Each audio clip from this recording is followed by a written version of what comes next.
What's up YouTube, Gemini Johnny back again with another compilation of the wildest TikTok conspiracy theories I can find. You guys know the drill, drop a like if you like it, drop a dislike if you don't, let me know. Join me in the chat live for a premiere every Tuesday, Thursday, and Sunday for a brand new video, and if you're a member of the channel you get an extra one on Mondays, so there's that. And let me know in the comments if you have any conspiracy theories you'd like to see me do a deep dive on. And without further ado, let's jump right in. Strangest Unsolved Mysteries from Every U.S. State. Part 2, Florida. In 1951, authorities found the remains of a 67-year-old woman named Mary Reeser. When they found her, Mary's body was almost entirely made of ash, and it was clear she died in a fire. However, police noticed that the apartment that Mary's body was found in was practically untouched, and the only things that were actually burnt was Mary's body and a little bit of her surroundings. This absolutely baffled scientists, because for a body to be burned in the ashes the way that Mary's body was, it needs to be burnt for 3 hours in a 3,000-degree fire. And it is literally impossible for a fire that big to leave the apartment practically untouched. While some believe that she died as a result of spontaneous human combustion, even today scientists have no official explanation as to how or why Mary died. Weird. The strangest unsolved mysteries from each state. Today we have Idaho. Idaho or Idaho? In 1982, a man wandered into the Sacred Heart Catholic Church in Boise, Idaho, where it appeared as if he was standing in line for confessional, which is where you tell a person in a box all your little dirty secrets. He never made it to the booth. In fact, when it was his turn to go, he was dead on the floor. It was later determined that he had swallowed a cyanide capsule, although nobody knows whether it was intentional or forced. In his pockets, they found a lot of cash with a note that said the money was for his funeral.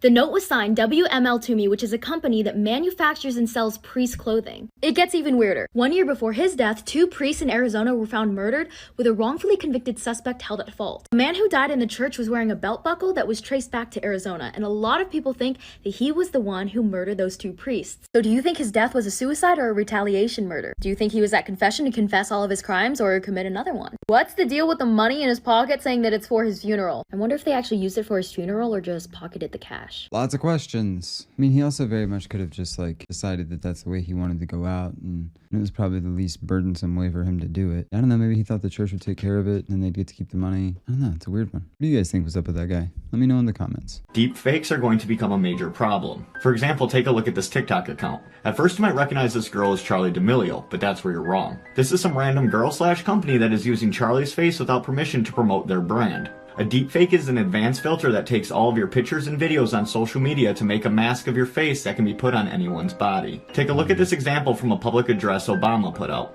You see, I would never say these things, at least not in a public address, but someone else would. Someone like Jordan Peele. This is a dangerous time. While deepfakes in politics could be a dangerous thing, what's more scary is what they can do to you. 96% of all deepfakes are used for porn. There are websites dedicated to these types of videos, and it's not just celebrities that are at risk. If you post to social media, you could become a victim as well. People can pay money to have one made of someone they personally know. Creators of these videos take away the victim's control of their own face and use it for something they never wanted. These videos can then be used for revenge, blackmail, or to ruin someone's life. And as of now, there's not much we can do to stop. Yeah, the technology is only going to get better, man. Before too long, in 10 years, it's just going to be an app. You can just like quickly take a video of somebody and it'll recreate whatever you want them to be doing. Technology is terrifying, but it's also super exciting. It's just like anything else. It can be used for good or it can be used for bad. Hopefully, we got a bunch of people on Earth that want to use it for good right now. Don't any of y'all be getting any ideas about doing that with my social media stuff.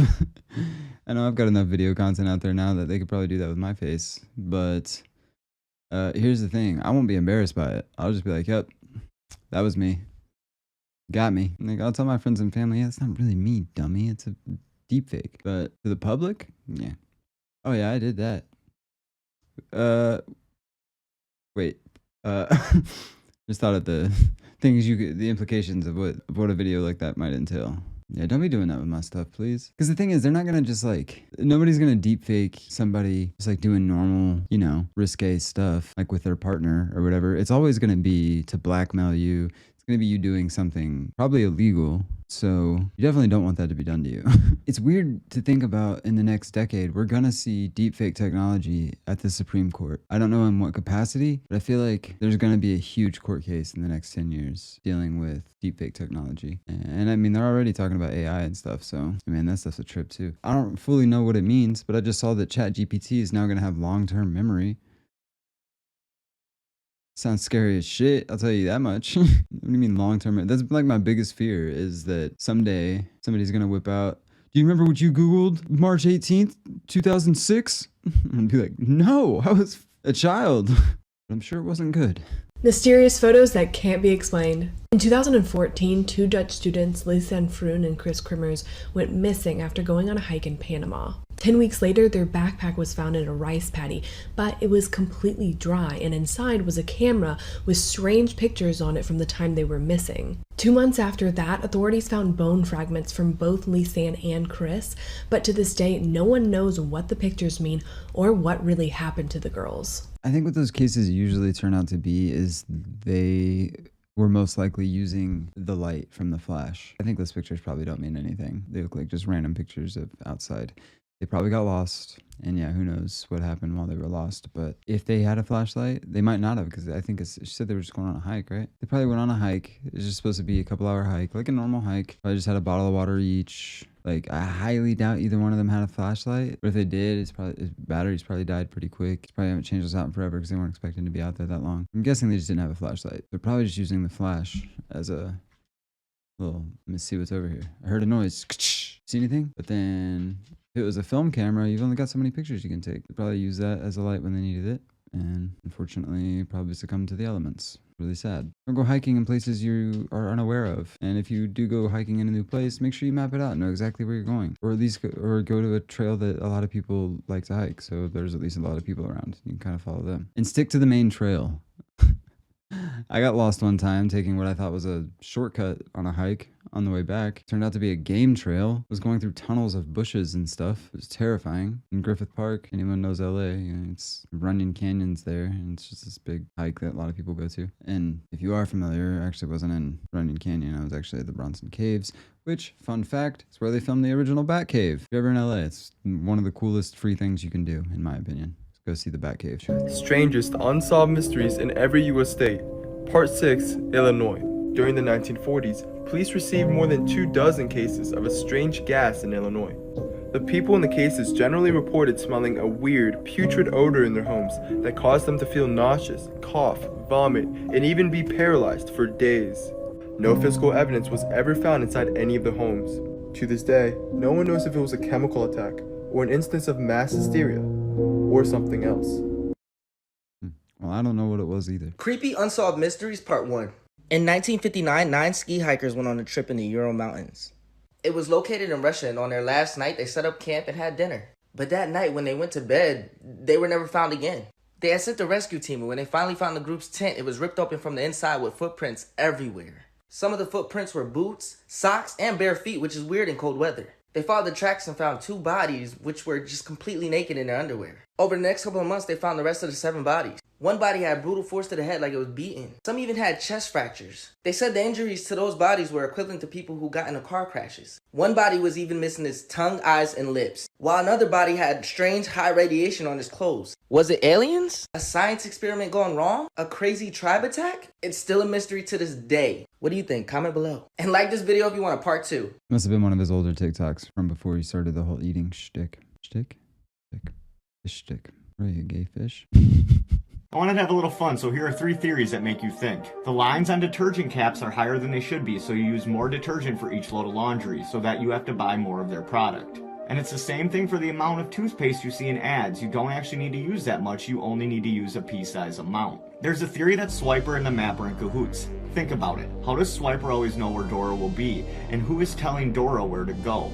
I'm looking at you, Map. And last but not least, the Department of Transportation bought way too many orange barrels, so most of them have to be stored on highways. Do any of these sound true to you? Let me know in the comments. The barrels stored on highways, how does that make sense? I don't really get, like, that's why there are so many on the highways, is because they have to be stored on the highways? Is that the logic behind that? Dora the Explorer one, that's interesting. It'd be crazy if they did like a Dora the Adult someday. Sound awful. You know, like a rated R version of Dora the Explorer someday. She grows up and has to get her revenge on her friend Map, who stabbed her in the back. Is Dora still running? They should do the finale of Map. Like, that's the story arc of the final season. Map stabs her in the back, and she finds out he's actually been working with Swiper this whole time. Is Map a he? I don't know. And I've been saying that first one for years. You also don't need to do an entire pump of the bathroom soap. You can do like half a pump. It's more than enough soap. They pump out like half a palmful in every pump because they want you to buy more. In capitalism, man. Oh. So this is pretty interesting. A journalist by the name of Leland Nally called every single number in Jeffrey Epstein's little black book. He made around 2,000 phone calls, and he had a lot of rather engaging conversations with people who knew Epstein. And I gotta say, these conversations really do paint a picture of the man, and they also present a timeline. You see how he became the monster we know him for today through these conversations. It's funny because they talk about a stand-up comedian. I actually kind of met the stand-up comedian that the journalist talked to, Bobby Slayton. He performed at the comedy club I used to work at before coronavirus shut it down. Like I said, engaging stuff, check it out. I actually read that article. It's super interesting. I don't normally get through entire articles. I usually lose interest halfway through. And I'm like, I get the gist, you know? But that one kept me all the way through. It was a really well-written article. It's super interesting. I don't know much about Mother Jones. I know every news website, every journalism website has to have a political side. I don't know about Mother Jones. I've heard that name before. I don't really know about it. So I don't know about all that. But it was a really good article. So if you're interested in that whole case, which I think most of America and probably the world that pays attention to any of that kind of stuff, I think they probably are interested in that kind of thing. That was a really cool, not cool is definitely not the right word to use for that, but it's a really well written article. It's super interesting. Nothing super, like there's no like hidden truths revealed or anything like that. There's nothing like that in that article, obviously. It would have been probably a little more headline news if it had, but it does get a firsthand account from a lot of people that knew Jeffrey Epstein personally and worked for him and worked around him and stuff. And it's been a while since I read that article, so I don't remember exactly what all was in there, like who all they talked to. In total fairness, some of the people that they talked to said they had a perfectly normal relationship with Jeffrey Epstein. But it seems like a lot of people did not. So if you're interested in that kind of thing, you can go check that article out. Search called Jeffrey Epstein's Little Black Book, Mother Jones, or something to that effect, and you'll find it, I'm sure. So you guys are smart. You know how to find stuff. That's Violet. Oh, hey. For every like this video gets, I will give Violet one belly rub. Do your worst, internet. There is a theory that Adolf Hitler didn't kill himself and he fled to South America instead. According to documents declassified by the FBI, they have not located Hitler's body, nor is there a reliable source who can say he is dead. So the theory is that in the last days of World War II, Hitler used a series of tunnels to escape the bunker to get to the nearby airport, which took him to Spain, then the Canary Islands, and then to his final stop, which is believed to be somewhere in Argentina. And once Hitler was safe, he had a body double murdered in the bunker so people would stop looking for him.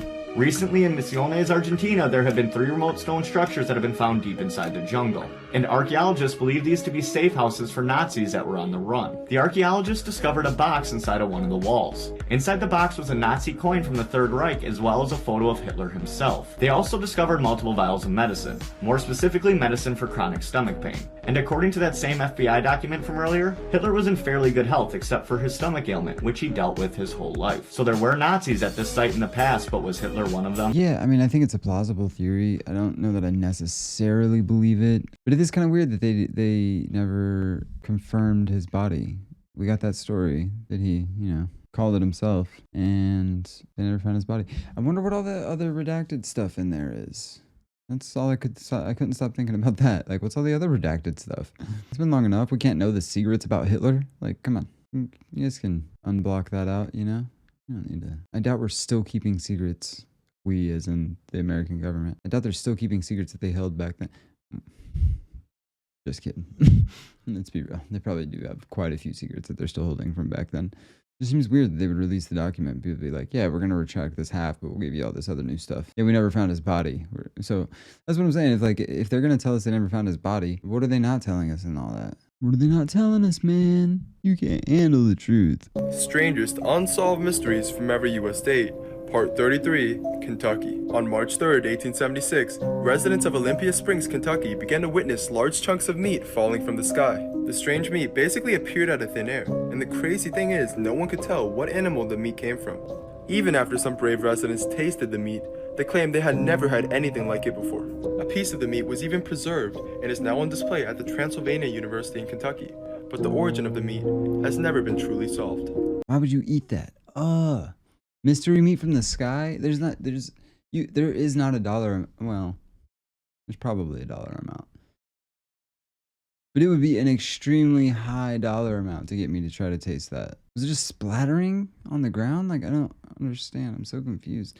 I think I've heard that story before, but I don't think I've ever really imagined what that would entail. I think I thought of, like, the first picture it showed. I think I've always thought of it being like hot dogs and bologna and stuff falling from the sky. And then, you know, maybe you get some free sausage. But chunks of mystery meat? You're just going to throw that in the skillet? And I'll see what it is. I know my meats. Look, I'm a man and I know my meat, all right? Pause. I'll tell you what that damn meat is. I'm a meat expert. I love my meat. I love big floppy meat. It's even falling from the sky. I love meat. It's raining meat. Hallelujah. Hey, so you ended up here, so obviously you think the aliens are real, because they are, of course, right? But did you know that there's many that are actually trying to help us? Movies, they're often depicted as something that we should be scared of that want to destroy our planet. And for some, that's true. But not all. Talk about Lyrans, the lion people. Lyrans are a humanoid with a cat head, and they came from the Leo constellation. They were 12-dimensional beings. Sadly, their galaxy got destroyed, and they were redistributed as energy into other galaxies, including Earth. It is said that the Lyrans actually built the Egyptian pyramids. Theory is wrong, and the Lyrans actually built the pyramids in 15,000 BC. Explain why the Egyptians worshipped these cat humanoids. Including Sekhmet herself, who actually wasn't a goddess, she was an alien trying to help humans. The Lyrans actually used the pyramids as a portal to go back to the Leo constellation. This Sphinx was a carving of a lion. I guess we'll never know. Like, on one hand, most of that lines up with a lot of the theories that I have. We probably come from aliens. Like, I don't know, there could be a cat race of aliens out there. Like, there's lots of different races of aliens. It's another theory I have. There's probably a lion-like race of aliens out there. I mean, in ancient Egypt, they did worship cats. They held cats in very high regard. And I think the pyramids were probably built long before the Egyptians got there. I think the Egyptians found it and thought it was something sacred and used it as a place of worship or a place of, you know, sacredness. And then we've just always believed that they're the ones who built it. I don't necessarily believe that. I think the guy, oh man, I forget who it is, but there's a guy who has shown evidence or what he believes to be evidence, I should say. A lot of people contradict him and say that he's wrong, but I kind of buy into what he's spewing. But he allegedly has evidence of water erosion along the Sphinx, and that wouldn't have happened in the time since the pyramids have supposedly been built. There would never been a time that water was running through there. It's always been a desert. So what seems more likely is that the pyramids were built long before the Egyptians were there, and they probably lived through the Younger Dryas, and I believe that's how it worked. Don't quote me on that. On that note, for the record, if I'm ever wrong, please let me know. Sometimes I mix things up and I twist stories around, and sometimes, so if you know that something that I'm talking about better than I do, feel free to let me know in the comments. Like, hey, you kind of got this thing backwards or whatever. Like, I'm fully happy to admit that I got something wrong if that happens. If and when that ever happens, for the first time ever that I get something wrong. Yeah, no, joking, obviously. Yeah, no, because my brain does fuzzy things sometimes and mixes some things up here and there. So, you know, it happens. What you gonna do? Yeah, it does seem like, to me, it looks like it looks like water erosion along the Sphinx. And I just think it makes more sense that they stumbled upon those pyramids, you know? And they were like, yep, we're gonna kick it here because this seems cool. What I would have done, if I didn't know what the hell anything was and you stumble along 3 giant pyramids, you're like, that wasn't on accident. Somebody did that. Somebody was here before us. We should stay here and see if they come back. That's what I would do. Like, this place sucks. Look at this. This is a desert. It's dry. We haven't seen water in 2 weeks. We should go back to that spot, wherever we just were 2 weeks ago. They had water there. Yeah, I don't think that's exactly historically accurate. But you get what I'm trying to say. Unsolved mysteries. Crop circles. They used to pop up on the news, movies, and in every type of media, claiming aliens were trying to connect with humans through a language unknown. They reached the height of their popularity from the 1980s to the early 2000s, but after cameras became more and more common, along with the use of drones, people performed these crop circles live on TV, and their mysterious nature became a lot less compelling. Flying rods. Like crop circles, were a phenomenon in the early video days. A lot of the times caught on camera as elongated creatures with multiple appendages. They can never be physically caught, so it was suspected they would travel through dimensions, only in ours for a few seconds. But when professional video cameras captured these alongside of the game cameras, it turned out to be moths distorted by motion blur. The face on Mars, discovered in 1976, little detailed was uncovered as their image power was tiny compared to today. With recent cameras, we can see the hill is, well, just a hill. And people were affected by the common tendency of seeing faces in objects. You know about that if you see my video on pareidolia. So there you have it, solved mysteries that were probably pretty mysterious in your parents' day. Yeah, I've heard that the one about the face on Mars, but doesn't it just seem like, okay, I get that there's not really a reason for there to be a face in the side of Mars. Like, it doesn't really make sense. And it is most likely that it just looks like it, and that's just how the hill is formed. But when you look at the updated images, you don't even see what would make the eyes, the nostril, the mouth. You don't see any of it. It's just like a normal looking hill with like a couple lines in it. I guess it's also at a different angle though, to be fair. If you were at the exact right angle, I guess you could see how there are some divots actually.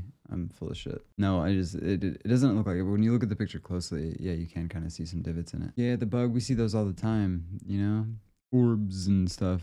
Like, I'll admit there's some weird orbs. I've seen a few weird orb videos, but I feel like 90% of orbs are bugs. I've seen ones that look just like that though. Where you can like make out wings and everything, and people are like, oh, it's an orb. I'm like, no, dude, it's a freaking June bug or something. You got a bug flying through your camera lens, homie. And crop circles, I don't know. I know people can fake them, but what if, 99% of people are faking them and 1% of them are real and aliens actually trying to communicate with us? You would think if aliens really wanted to communicate with us, they would just tap into every screen on Earth and just be like, hey, we're aliens. Sup? Can we come kick it? Our planet sucks. There's like no gold in the atmosphere. You guys got tons of it. Can we come kick it? Ocean water? We thrive off ocean water. That's our life water, bruh. Oh, yeah, we come kick it.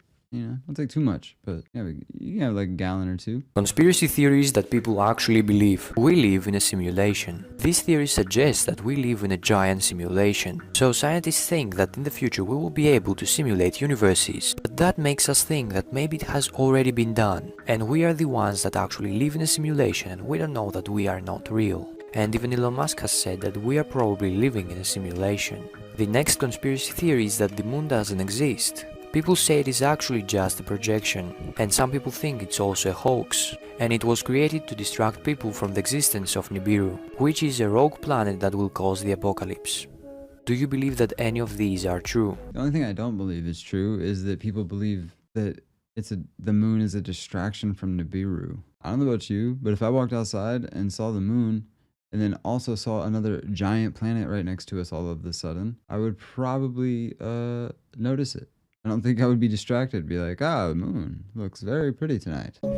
Strangest unsolved mysteries from every U.S. state. Part 5, New York. On March 9, 1929, the police were called after people reported hearing terrible screams from the apartment of a man named Isidore Fink. Police arrived just minutes later, and they found that the doors and windows of the apartment were nailed shut from the inside. Upon breaking into the apartment, police found Isidore Fink's lifeless body with 3 bullet wounds in his chest and his wrist. However, when police searched the apartment, they were unable to find the murderer, a gun, or fingerprints. This was confusing to the police, as the murderer had nailed all the exits to the apartment shut from the inside and could not have escaped. It was like the murderer had somehow vanished into thin air. While detectives looked for hidden doors and secret entrances to the apartment, they found none, and to this day, no one knows how the killer escaped. Not that it's like a puzzle or a riddle I need to solve, but couldn't the guy have done it to himself? Like, he could have just he could have nailed all the windows and doors shut. I don't understand, though. Maybe I missed it. I don't understand why they assumed it was a killer and not that guy, had some kind of mental breakdown and did that to himself. That seems like the most likely explanation. Do me a favor, drop a like real quick. I'll count all these towards Violet's belly rubs as well. World's Most Dangerous Conspiracy Theories, Season 2. This picture represents conspiracy theories from the most well-known to the darkest. Today we're going to be picking a couple from each category until we reach Tier 10, the point of no return. Alright, welcome to Tier 2. Today we're going to be talking about the fluoride theory. Real quick, I just want to say none of these theories represent my own personal beliefs. I just researched them and I picked the ones that are most interesting. Okay, first let's talk about what fluoride is. Fluoride is a chemical that's most commonly added to water and toothpaste. The purpose for adding fluoride is to supposedly prevent tooth decay. Now let's talk about the conspiracy. In 1960, the US implemented a law that allowed the government to put fluoride in everybody's public water, meaning anyone who got their water from a sink, water hose, anything, they were drinking fluoride unknowingly. And it's actually still around to this day. Now you might be thinking to yourself, this is a good thing. Well, according to some people, it's not. Fluoride has been known to cause cancer, diabetes, lower IQ, and even lower fertility rates. There's a whole lot more. Just take a look. When these effects started coming out, the US then declared that fluoride was safe to drink. If that was the case, then explain to me why all of these countries have fluoride banned. All of these countries did their own independent testing, and they concluded that fluoride is extremely toxic. And some countries even concluded that fluoride suppresses thoughts. Also, if we take a look at the cancer chart, we can see around the same time fluoride was introduced in the United States, cancer rates spiked. So the question is fluoride safe to consume, or is the government using it as a way to control the population? I say, why risk it? You can get a Brita for like $25. Might as well filter that crap out. If you're rich and some reason watching this, get reverse osmosis water. But otherwise, just get a Brita. Do yourself the favor. Save the bottles, save the cost. Britas are so tight. Get a Brita in a hydro flask, or just whatever kind of water bottle. I like hydro flask because it keeps it cold in summertime, and I like cold water. And it keeps it room temperature when it's really cold out, and I don't want cold water. Love my hydro flask. I should get maybe I should get a Hydro Flask affiliate code. Hey, Hydro Flask, Zevia, hit me up. I'm always using y'all in my videos. I've given y'all so much free promotion. You know how many people have been in my comments asking about these sodas? What are those? Why this? Zevia, the delicious, 0 calories, sugar-free soda. Available in multiple flavors. Sorry, y'all, trying to get to the bag. Zevia, hit me up. I can do that for you all the time.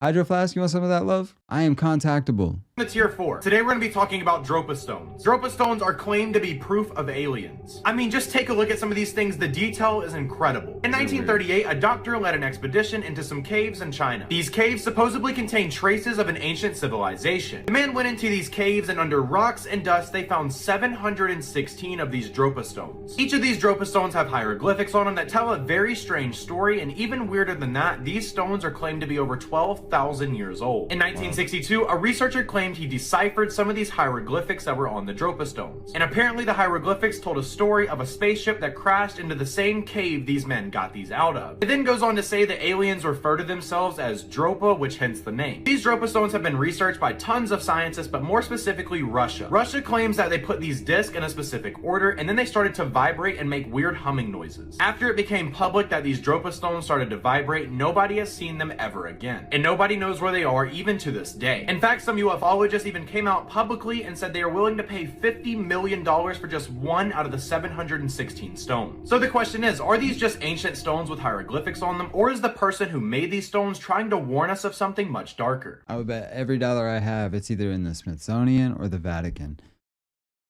The only two places that things like that are anymore. They've got everything. Hobby Lobby guy's trying to make a run for their money, but, I don't think he really has a snowball's chance, The Smithsonian and the Vatican are too powerful. Can't be a single entity trying to take that on. What are you doing? What's his name? Hobby Lobby guy? Hobby Lobby. David Green. David Green, you dork. Give those people all their stuff back. In case you were wondering, there is a Wikipedia page for the Hobby Lobby smuggling scandal. Dude has a whole museum of the Bible he opened up in Oklahoma, but like half the artifacts are stolen. Can't do that. I know that's what the Vatican and the Smithsonian did, but you can't just do that.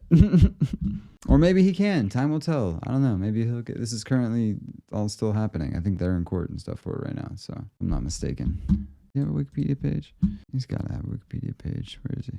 David, where are you? Not that it's necessarily a knock against them, but they did take anywhere from 2 to 5 million from the Triple P program. Or I guess it's saying Triple P program is redundant.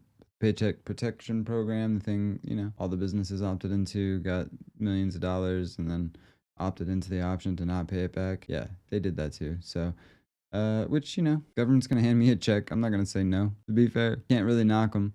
But it is kind of a crappy business practice. But, also they had to pay their employees and they didn't have income coming in. What are you going to do? So you find it kind of weird when people use that as a knock. But a lot of times it'll be people that are saying like, no free handouts, or people arguing against like forgiving student debt or something. And they had, millions forgiven from the Triple P thing. Random thoughts from your average Gemini Johnny. talking about Ouija boards. A Ouija board is a board printed with numbers, letters, and symbols in hopes Listen of up. communicating with the dead. The history of the Ouija board is just as mysterious as the game itself. A woman named Helen Peters claimed to be a very strong psychic and actually invented the board herself. Eventually, Helen Peters' brother-in-law named Elijah wanted to get these things patented so that he could sell these everywhere. Helen Peters and Elijah traveled everywhere trying to get this patent, but the offices said they couldn't release a patent unless they had proof of it working. But consequently, nobody in these offices wanted to even get close to the board for unknown reasons. Until one day they traveled to Washington, D.C., and the chief of patent walked in the room and said, "You don't know me and I don't know you." Then he said, "If this board can tell me my name, I will sign the patent for you right now." The board apparently spelled the man's name. He walked out of the office, looked at Helen Peters, and said, "You got your patent." Years later, Helen Peters and Elijah had a falling out, and Helen said she no longer wanted anything to do with this board. Elijah, on the other hand, continued selling these boards until one day he fell off of a 3-story building. He actually survived the fall, and some bystanders saw his body laying in the road. They picked him up, put him in the car, and they hit a bump in the road, and his broken rib pierced through his heart. After that, the family sold the rights to the board, and all the way up until Helen Peters' death, her last words is, "Do not play the Ouija board, it lies." And now you can buy a Ouija board from any store, and they're marketed to children. So the question remains, are these boards just a hoax, or was Helen Peters trying to warn us of something much darker? I don't know if my brain is just warped from my years on the internet or what, but for some reason I thought he was gonna say after the people, like when the people were going up to him after he jumped, I thought he was gonna say they ran up to him with a Ouija board and they said, "Hurry, put your fingers on the planchette so we can know what to do with you next." Why? Look, that doesn't make any sense at all. Why would that be something they would do next? Why would they even have a Ouija board? I don't know, man. I don't control this thing. All these conspiracies make my brain hurt, but in a good way. There you have it, folks. That is another conspiracy compilation in the books. We did it. We done it. Doing it some more. If you enjoyed this kind of content, you can check out the entire playlist of conspiracies in the description below. Don't forget to drop a like before you get out of here. Appreciate you. Comment. Let me know which conspiracy was your favorite. Subscribe if you're not already, especially if you're still here watching it. You haven't even clicked out yet. What are you even still doing here? Just kidding. I appreciate you watching. Tuesdays, Thursdays, Sundays, 4:15, Extra Member Mondays video. And until next time, seek the truth.